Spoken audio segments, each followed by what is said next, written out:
नमस्कार मित्रांनो, मी आहे अजित सर आणि तुम्ही पाहताय माझं यूट्यूब चॅनल ज्याचं नाव आहे हायर सेकंडरी केमो कॅफे. मित्रांनो, या चॅनलमध्ये आपण डिस्कस करतोय 11वी-12वी केमिस्ट्रीचे काही महत्त्वाचे टॉपिक्स. सो चॅनलला प्लीज सबस्क्राईब करा, शेअर करा आणि बेल आयकॉन क्लिक करायला विसरू नका, जेणेकरून नवीन व्हिडिओचं नोटिफिकेशन तुमच्यापर्यंत सर्वात आधी पोहोचेल.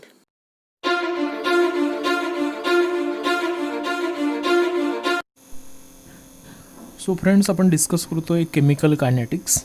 या आधीच्या लेक्चरमध्ये आपण डिस्कस केलं integrated rate law for the first order reaction, then half life of first order reaction, and we have solve some example based on it. Okay, so today in this lecture we will discuss zero order reaction. या लेक्चरमध्ये आपण मित्रांनो discuss करणार आहोत zero order reaction. So what are zero order reactions? The zero order reactions means that the rate of the reaction is proportional to the concentration of reactant raised to power 0. Okay, मी जर समजा rate लिहिला असेल इथे, तर rate is equal to काय येईल? Rate is equal to K into concentration of A raise to 0. एखादी जर समजा जनरल आपण रिॲक्शन घेतली असेल, इथे लिहितो मी A gives product, and suppose this is zero order reaction. ही जर झिरो ऑर्डर रिॲक्शन असेल तर त्याचा रेट येतो, rate is equal to K into concentration of A raise to 0.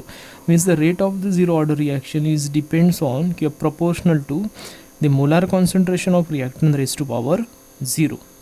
Okay, in another words आपण अजूनही वेगळ्या वर्डमध्ये लिहू शकतो, the rate of the zero order reaction is independent of the reactant concentration. Okay, आता something raise to 0 is equal to 1. So rate पुढे काय येणार? Rate is equal to K. Okay, so it is independent on the concentration of the reactant. रिॲक्टंटच्या कॉन्सन्ट्रेशनवर तो independent आहे. ठीक आहे.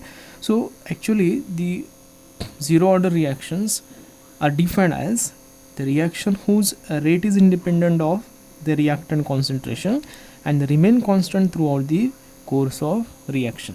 आता समजा रेट जर कॉन्सन्ट्रेशनवर रिॲक्टंटच्या इंडिपेंडंट असेल तर ती रिॲक्शन जी आहे ती काय होणार? कॉन्स्टंटली प्रोसीड होणार, म्हणजे त्याचा जो रेट आहे तो कॉन्स्टंट राहणार. It does not changes with the change in concentration of the reactant. Okay, त्याची एक्झाम्पल्स आपण इथे लिहिली आहेत बघा. त्याचं पहिलं एक्झाम्पल आहे decomposition of ammonia on platinum metal. Okay, आपण अमोनियाचं डिकम्पोजिशन जर प्लॅटिनम मेटलवर केलं असेल तर ती जी रिॲक्शन आहे ती झिरो ऑर्डर रिॲक्शन असणार आहे. त्याचा रेट जो आहे तो independent on the concentration of the ammonia. Okay, आता समजा मी इथे एक डायग्राम काढतो बघा. असा एक चेंबर आहे. आता जे अमोनियाचं डिकम्पोजिशन आहे ते आपण काय करणार? क्लोज कंटेनरमध्ये करणार, बरोबर ना? कारण ओपन कंटेनरमध्ये अमोनिया एस्केप होणार. ठीक आहे. सो हा प्लॅटिनमचा समजा पीस असेल किंवा हा सरफेस असेल प्लॅटिनमचा, आणि या कंटेनरमध्ये अमोनिया आहे, NH3 अमोनिया आपण फिल केला आहे. ओके, आणि या सरफेसवर त्याची काय होते? रिॲक्शन होते, त्याचं डिकम्पोजिशन होते इंटू H2. ओके, तर जो काही अमोनिया या सरफेसवर ॲडसॉर्ब होईल तेवढ्याच अमोनियाचं प्लॅटिनमवर डिकम्पोजिशन होतं. ठीक आहे. इथे या कंटेनरमध्ये किती अमोनिया असो, जेवढा याच्यावर ॲडसॉर्ब होणार तेवढाच काय होईल? डिकम्पोज होईल.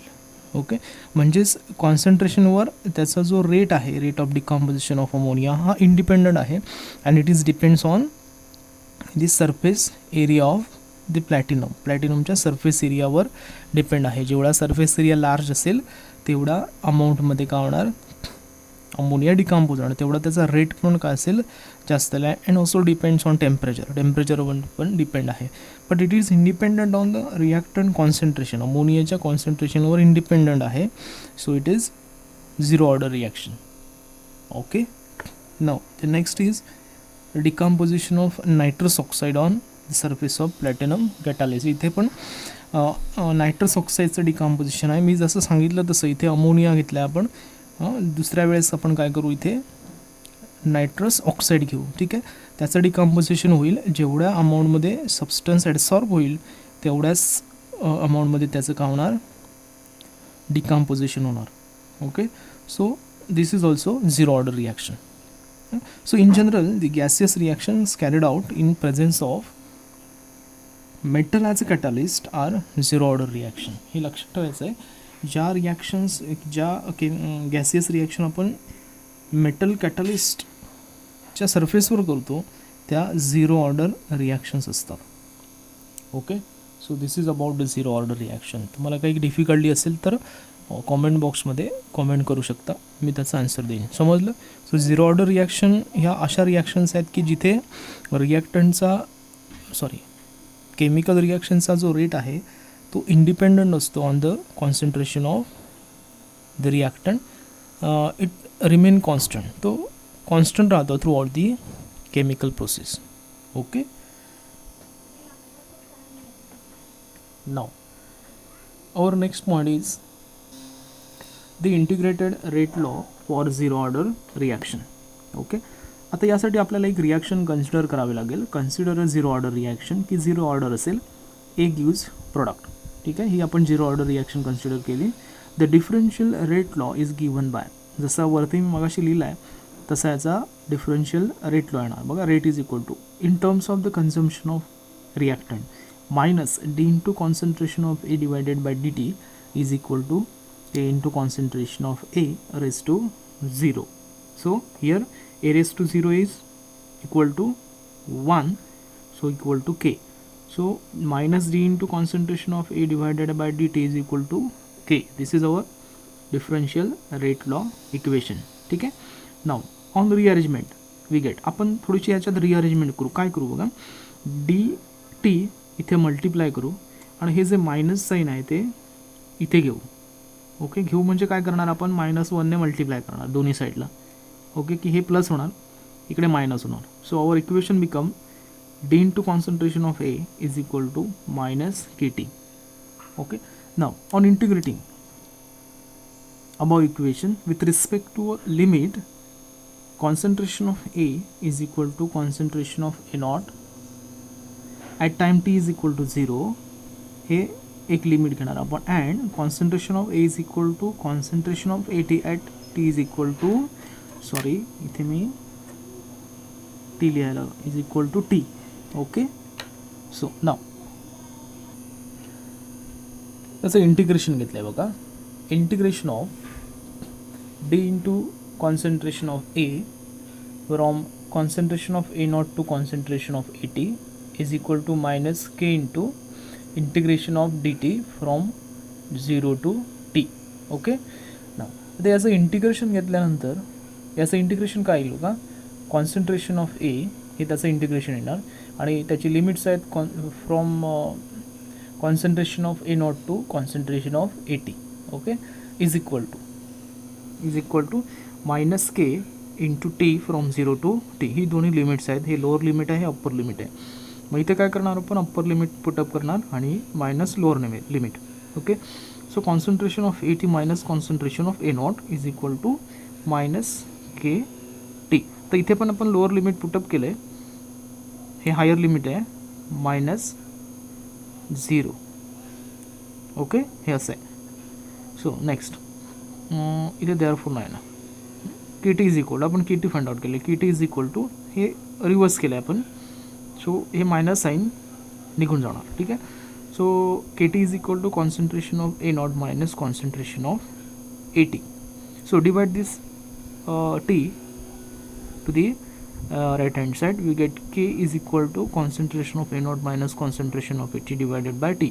So this is the equation of integrated rate law for zero order reaction. Okay, so हे आपल्याला फायनल इक्वेशन मिळालं. हे इक्वेशन तुम्हाला काही वेळा 2 मार्काला एक्झामला विचारलं जातं. ठीक आहे, derive an expression for the integrated rate law for zero order reaction, हे 2 मार्काला असतं. किंवा काही वेळा half life of first order reaction हे सुद्धा 2 मार्काला विचारलं जातं. तो ते प्रिपेअर करून ठेवायचं आपल्याला. ओके, सो अशा प्रकारे आपण काय केलं, integrated rate law find out केला for this zero order reaction. Now its unit. आता याचं युनिट कॅल्क्युलेट कसं केलं आता बघा. ओके, युनिट करण्यासाठी आपल्याला फॉर्म्युला पाहिजे. ओके, हा रेट कॉन्स्टंटचा फॉर्म्युला आहे. आता इथे दोन्ही ठिकाणी कॉन्सन्ट्रेशन्स आहेत. ठीक आहे, मग तिथे कॉन्सन्ट्रेशन मोल पर लिटर किंवा DM³ मध्ये आपण लिहितो. ठीक आहे. आणि टाईम हा सेकंडमध्ये असेल किंवा काही वेळा मिनिटमध्ये लिहितो. त्यामुळे त्याचं युनिट होतं मोल पर लिटर पर सेकंड. और मग मिनिटमध्ये जर तुम्ही लिहिलं असेल तर मोल पर लिटर पर मिनिट असं त्याचं युनिट होणार. ठीक आहे. सो हे युनिट झालं. सो अशा प्रकारे आपण काय केलं आहे, integrated rate law for the zero order reaction calculate केला. हा 2 मार्काला विचारला जातो, त्यासाठी तो प्रिपेअर करून ठेवायचा. ओके. त्याची नोट्स तयार करायची. ओके, 2 मार्कासाठी. ठीक आहे. Now the next is half life of zero order reaction. So half life of zero order reaction. आता झिरो ऑर्डर रिॲक्शनचं आपण इंटिग्रेटेड रेट लॉ घेऊ. The rate constant for zero order reaction is given by equation, म्हणजेच त्याला integrated rate law for the zero order reaction म्हटलं जातं. K is equal to concentration of A0 minus concentration of AT upon T. Okay. Now suppose initial concentration of A, आता इथे बघा concentration of A0 is the initial concentration and concentration of AT is the final concentration. Okay. At T is equal to T. ठीक आहे. आपण थोडंसं half लाईफमध्ये काय करतो की इथपर्यंत जात नाही. आपण इथून इथपर्यंत जातो आहे ना, म्हणजे हे इनिशियल आहे, हे फायनल आहे. आपण कॉन्सन्ट्रेशन ऑफ AT जातच नाही. ह्याचं जे इनिशियल कॉन्सन्ट्रेशन आहे हे ते हाफ होईपर्यंत काय करतो आहे, वेट करतो आहे आणि त्यासाठी जो टाईम लागेल तो कॅल्क्युलेट करतो. म्हणजेच त्याला आपण half life of the reaction म्हणतो. ठीक आहे. हाफ लाईफ ऑफ रिॲक्शन याआधी आपण डिस्कस केलं आहे. It is the time require for the reactant concentration to fall into one of its initial concentration. Okay. So ते समजून घ्या. Now suppose initial concentration of A, that is A0 at time t is equal to 0 is fall to its 1/2. हे initial concentration आहे ते fall होते to it's 1/2. 1/2 म्हणजेच concentration of A0/2 हे half होते इनिशियल कॉन्सन्ट्रेशन. ठीक आहे. At T is equal to T1/2. Okay. T हा 0 होता, तो फॉल होत T1/2 पर्यंत येणार. त्यावेळी त्याचं कॉन्सन्ट्रेशन इनिशियल आहे ते हाफ होणार. ठीक आहे.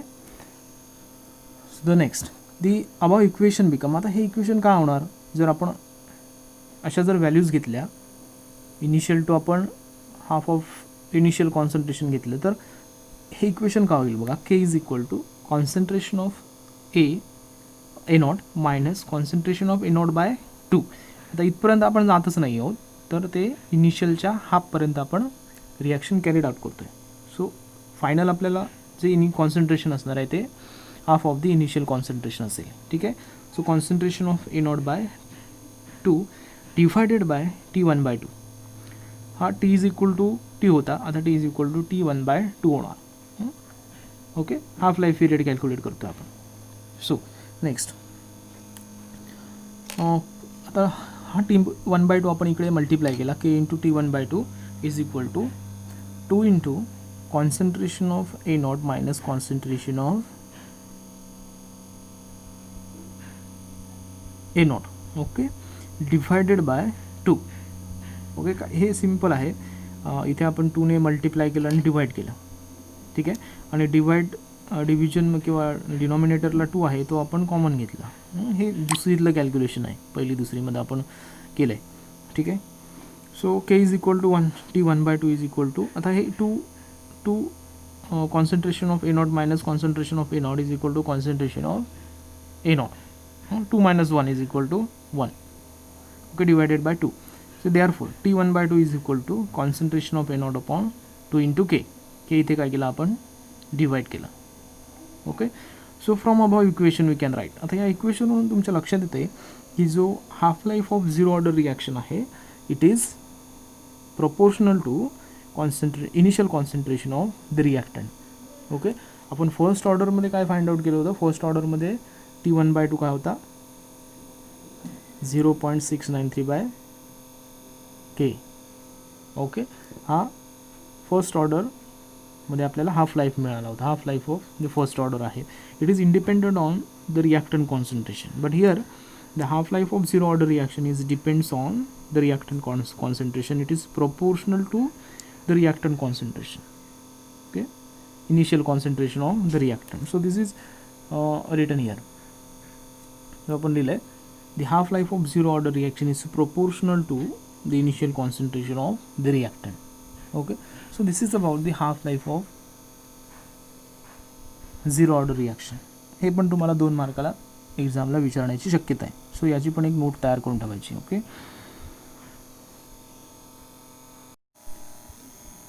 सो फ्रेंड्स, आपण डिस्कस करतोय graphical representation of zero order reaction. Okay, आपण एक इक्वेशन फाइंड आउट केलं होतं जेव्हा आपण इंटिग्रेटेड रेट लॉ डिस्कस केला तेव्हा. Concentration of AT minus concentration of A0 is equal to minus K into T. Okay, now हे इक्वेशन थोडंसं मी त्याची रिअरेंजमेंट करतो. On rearrangement, concentration of AT is equal to minus KT plus concentration of A0. मी इथे concentration of A0 होतं ते right hand साईडला घेतलं. आता हे इक्वेशन जे आहे this is similar to y is equal to mx plus c, where y is equal to concentration of AT, m is equal to minus K, x is equal to T and c is equal to concentration of A0. आता इथे m हा slope असतो आणि इथे slope is equal to minus K म्हणजे तो negative आहे. याचा अर्थ लाईन अशी कशी असणार, या साईडने असणार, अशी नसेल. ओके, ती डिक्रीज होत जाणार कुठे, लेफ्ट हँड साईडला, डाऊनवर्ड डिरेक्शनमध्ये. सो आपण ग्राफ जर प्लॉट केला concentration of AT versus time. आता हा कसा प्लॉट केला जातो, रिॲक्शन जेव्हा प्रोसीड होते तेव्हा सर्टन टाईम इंटरवलला, म्हणजे 5 मिनिट्स समजा, 10 मिनिट, 15 मिनिट्स, 20 मिनिट्स, 25 मिनिट्स, अशा वेळी या टाईम इंटरवलसाठी कॉन्सन्ट्रेशन ऑफ ए कॅल्क्युलेट केलं जातं and that is concentration of AT. Okay, so 5 मिनिट्ससाठी तुम्हाला इथे मिळेल, 10 मिनिट्ससाठी इथे मिळणार, 15साठी इथे तुम्हाला कॉन्सन्ट्रेशन ऑफ A मिळेल. असं ते मिळत जातं आणि त्यावरून आपण काय करतो, ग्राफ प्लॉट करतो. सो ग्राफचं नेचर असं आहे, straight line. Okay, intercept at y axis where we gives value of concentration of A0. हे इनिशियल कॉन्सन्ट्रेशन असणार आहे आणि तिथून स्लोली कॉन्सन्ट्रेशन काय होतं, डिक्रीज होत जातं. ठीक आहे, सो ग्राफ आपल्याला असा मिळेल. आणि जर स्लोप कॅल्क्युलेट केला, the slope of graph is equal to minus K. Okay, slope जो आहे तो आपल्याला काय मिळणार, रेट कॉन्स्टंट मिळणार. So this is graphical representation of zero order reaction. Okay,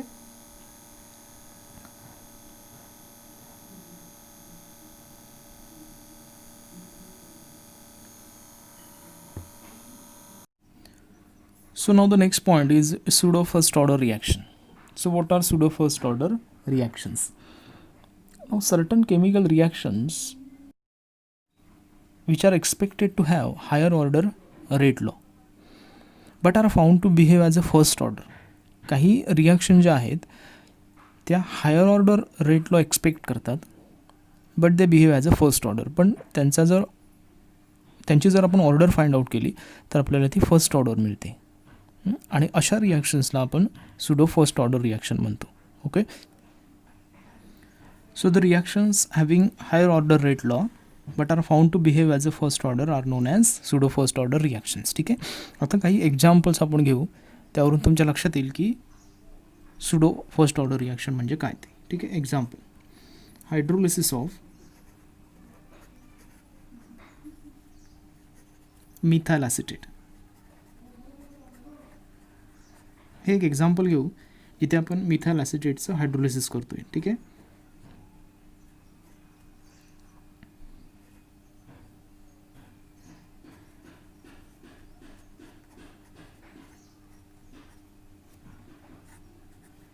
so he chemical reaction आहे. Methyl acetate plus H2O gives acetic acid plus methanol. Okay, so this is a chemical reaction.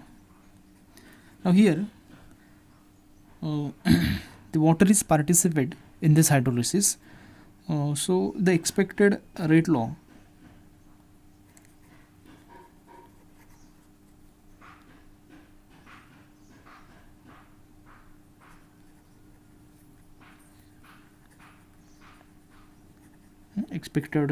rate is equal to K into concentration of methyl acetate into concentration of H2. Okay, the reaction is expected to follow second order, बरोबर ना. इथे x is equal to 1 आहे, y is equal to 1 आहे, त्यामुळे reaction आपल्याला expected आहे second order, but it is found to be behave as a first order. Okay, so the reaction is expected to have second order but it behave as a first order. Reaction ही second order असायला हवी पण ती first order behave करते. आता याचं reason काय आहे? So here in this hydrolysis water is present in excess amount. Okay, water हे एक्सेस अमाऊंटमध्ये घेतलं जातं and the water required for the hydrolysis is very negligible amount. Okay, it's very negligible. ठीक आहे, त्यामुळे there is no change in the concentration of water. Concentration of water remain constant. Negligible क्वांटिटीमध्ये water हायड्रोलिसिसमध्ये participate होतं, त्यामुळे इथे त्याचं concentration रिॲक्शनमध्ये constant राहतं. लक्षात येते. Thus concentration of H2 water is equal to constant throughout the hydrolysis. Okay, आणि समजा आपण तो कॉन्स्टंट के डबल डॅश घेतला असेल, इथे आपण के डॅश घेऊ. ओके, के डॅश इथे के डबल डॅश जर कॉन्स्टंट घेतला असेल then the equation become rate is equal to K dash into concentration of methyl acetate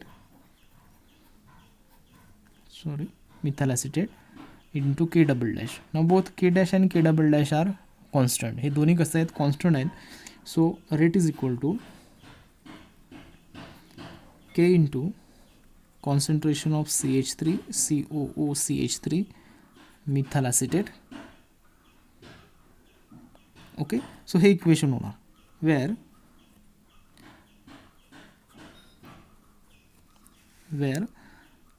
K is equal to K dash into K double dash. Okay, लक्षात येते. So therefore the reaction is behave as a first order. आता इथे या इक्वेशनवरून the reaction is first order. Okay, लक्षात येते ना. Thus the reaction is first order. Thus the reaction is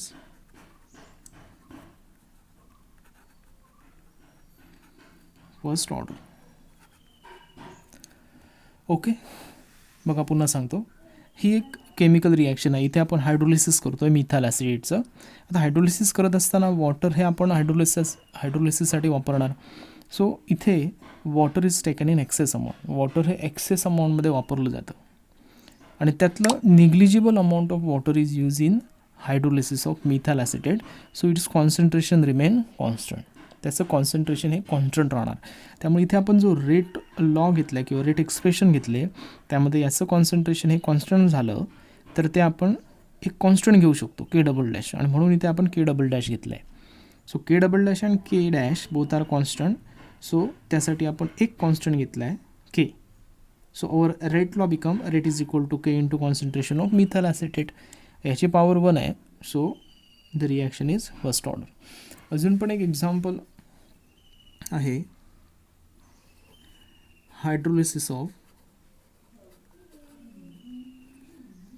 sugar. Okay,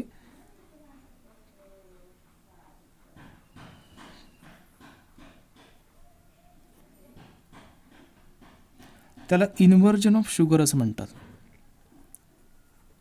inversion of sugar. Okay, so इथे मी chemical reaction लिहितो बघा. C12H22O11 हा फॉर्म्युला आहे शुगरचा plus H2O.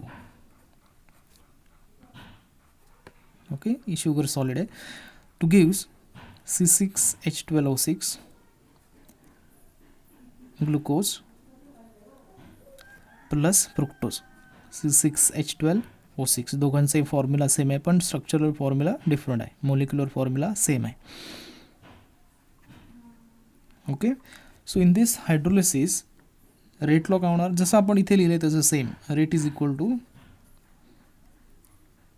K into concentration of sugar into concentration of H2O. Okay, so the reaction is expected to have second order but it behave as a first order. इथे पण water जे आहे ते access अमाऊंटमध्ये वापरलं जातं आणि त्याचं कॉन्सन्ट्रेशन कॉन्स्टंट राहतं आणि त्यामुळे rate law become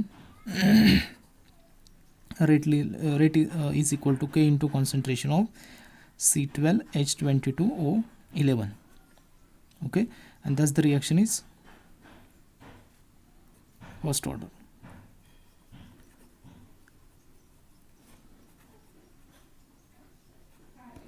Okay, so what is pseudo first order reaction?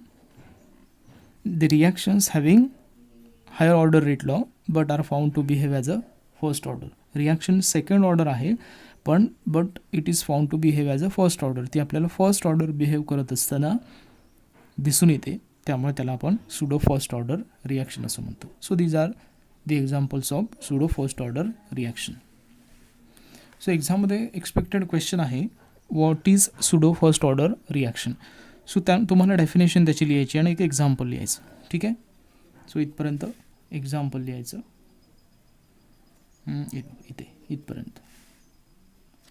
So इथपर्यंत. सो तुम्हाला कदाचित 2 मार्काला विचारतील. सो थोडंसं हे तुम्ही एक्सप्लेनेशन थोडं कमी केलं तरी चालेल.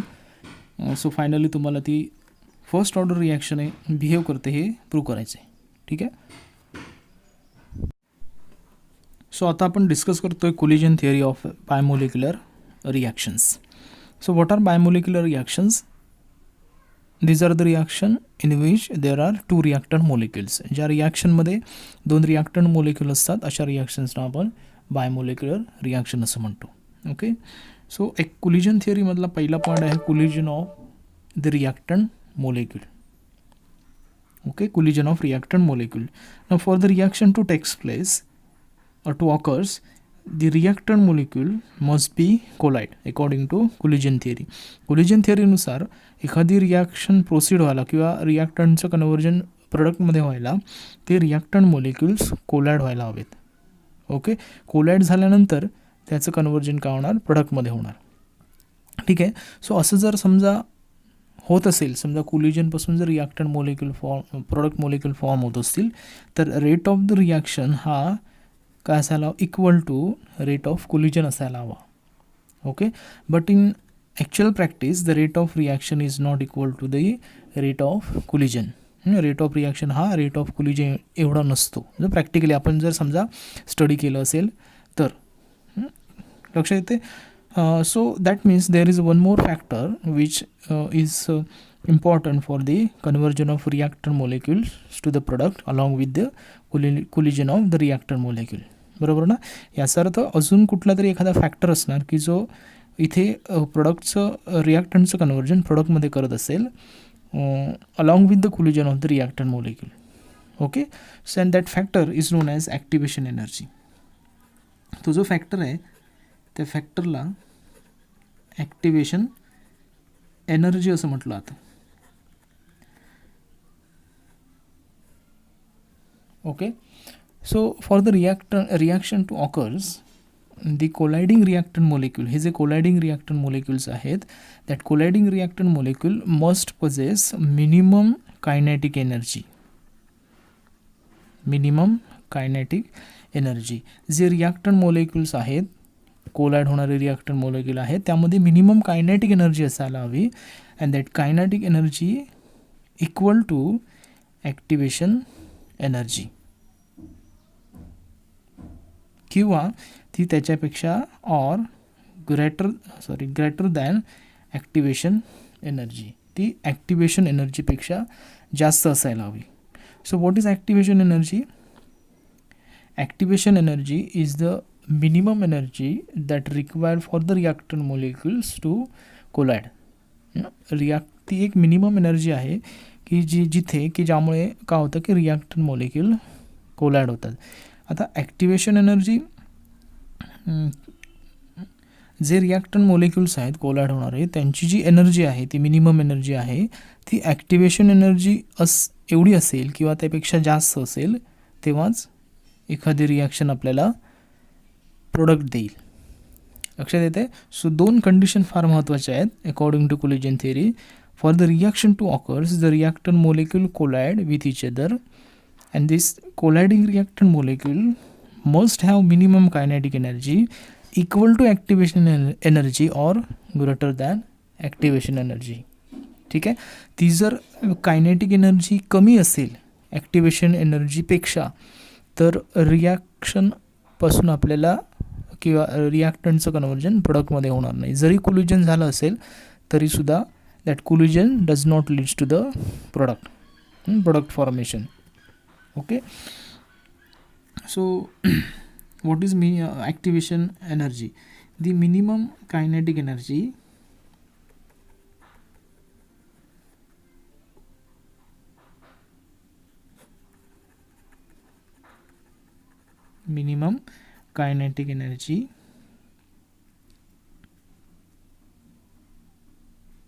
which required for the reactant molecule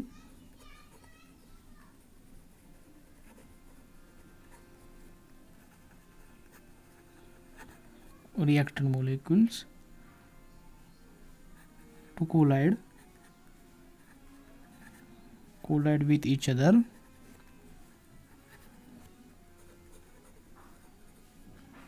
which leads to the product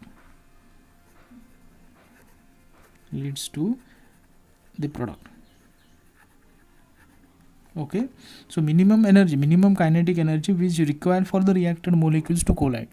कमीत कमी कायनेटिक एनर्जी की ज्यामुळे रिॲक्टंट मोलेक्युलचं काय होतं कोलिजन होतं आहे and that leads to the formation of the product is known as activation energy. Okay. Now along with this two factor there is one more factor is important for the reactant to convert into the product and that factor is the orientation of reactant molecule. Orientation of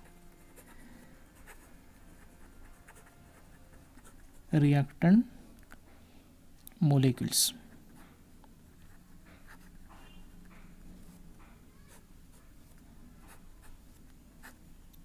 okay. आता समजा आपल्याकडे एक रिॲक्शन आहे. Consider reaction A plus CB gives AB plus C. He reaction आहे. इथे काय होतं या रिॲक्शनमध्ये C आणि B यामधला बॉन्ड ब्रेक होतो आहे आणि A आणि B मध्ये बॉन्ड फॉर्मेशन होते. ठीक आहे. Now in this reaction these are the two reactant molecules. According to collision theory that reactant molecule must be collide. हे reactant molecules काय झाले पाहिजेत collide झाले पाहिजेत with each other and that colliding molecule must have kinetic energy equal to activation energy or greater than activation energy. Now हे दोन्ही जर समजा कंडिशन प्रॉपरली सॅटिस्फाय होत असतील म्हणजेच हे जे रिॲक्टंट मोलेक्युल्स आहेत त्यामध्ये कोलिजन होते with proper activation energy but they don't have a proper orientation. पण त्यांचं प्रॉपर ओरिएंटेशन समजा नसेल तर आपल्याला डिझायर्ड प्रोडक्ट मिळत नाही. ओके.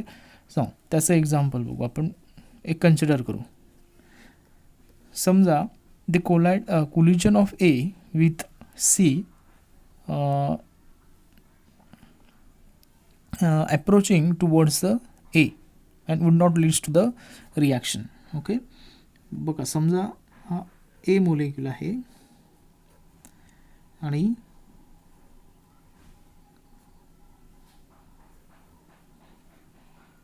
हा C आणि B आहे.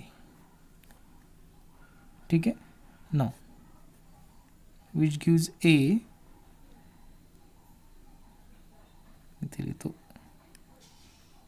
A plus C B. This is B. ठीक आहे. हा स्मॉल आहे थोडासा आपण स्मॉल घेऊ. B स्मॉल आहे. Okay. Now this is improper orientation of the reactant molecule. हे इम्प्रॉपर ओरिएंटेशन आहे रिॲक्टंट मॉलिक्यूलचं. आपल्याला प्रोडक्ट कोणता पाहिजे, ए बी पाहिजे. त्यामुळे ह्याचं ओरिएंटेशन कसं असायला हवं, असं असायला हवं. हा ए आहे, हा बी असायला हवा इथे, आणि हा सी आहे. Now this collision leads to the formation of AB plus C. So this is a proper orientation of the reactant molecule. हे प्रॉपर ओरिएंटेशन आहे. समजा हे ओरिएंटेशन चेंज झालं असेल, हे असं होत असेल, ओरिएंटेशन चेंज होत असेल, तर त्यापासून आपल्याला डिझायर्ड प्रोडक्ट मिळत नाही, ही रिॲक्शनच होणार नाही. आपल्याला हे पाहिजे आहे काहीतरी वेगळंच तयार होईल, बरोबर ना. मग त्यासाठी रिॲक्टंट मॉलिक्यूलचं काय असायला हवं, प्रॉपर ओरिएंटेशन असायला हवं. The reaction is successfully as a result of the proper orientation of the CB. याचं प्रॉपर ओरिएंटेशन असायला हवं. Okay, so a fraction of such a collision brings forth conversion of the reactant to the product. असं proper orientation जे आहे ते आपल्याला काय देईल, रिॲक्टंटपासून प्रोडक्ट देईल, किंवा रिॲक्टंटचं कन्वर्जन हे प्रोडक्टमध्ये होईल. ठीक आहे. Now fourth more important factor in collision theory is the potential energy barrier. Okay, now consider again a reaction A plus CB gives AB plus C. Now in this process CB bond breaks and AB bond get formed. Okay, and this during this conversion of the reactant to product, new intermediate or new configurations is formed where the three atoms are weakly connected together. This configuration is called activated complex. हे जे configuration आहे त्याला activated complex असं म्हटलं जातं. In between this two means reactant and product याच्यामध्ये एक complex तयार होतं, त्याला आपण ॲक्टिवेटेड कॉम्प्लेक्स म्हणतो. Now the energy of this activated complex is higher than the energy of the reactant and the product. या दोघांपेक्षा ॲक्टिवेटेड कॉम्प्लेक्सची जी एनर्जी ती असते ती हाय असते. Okay, and this energy is achieved by the collision of the reactant molecule. Okay, ना जर आपण plot केली असेल energy versus reaction coordinate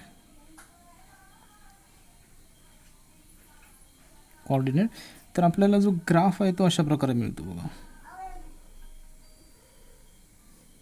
okay, so here there are product, here there are reactants. Okay, इथे रिॲक्टंट्स ए आणि C B आहेत आणि product जो आहे तो ए बी अँड सी आहे. ठीक आहे, here there is an activated complex. इथे ॲक्टिवेटेड complex आहे having higher energy than that of the reactant and the product. Now the energy barrier or difference between the reactant and its activation energy, sorry, activated complex is known as activation energy. हा जो energy barrier आहे reactant आणि activated complex मधला त्याला आपण activation energy असं म्हणतो. Okay, so this is one more important factor in collision theory of biomolecular reaction. So friends, आपण इथे स्टॉप करतो आहे.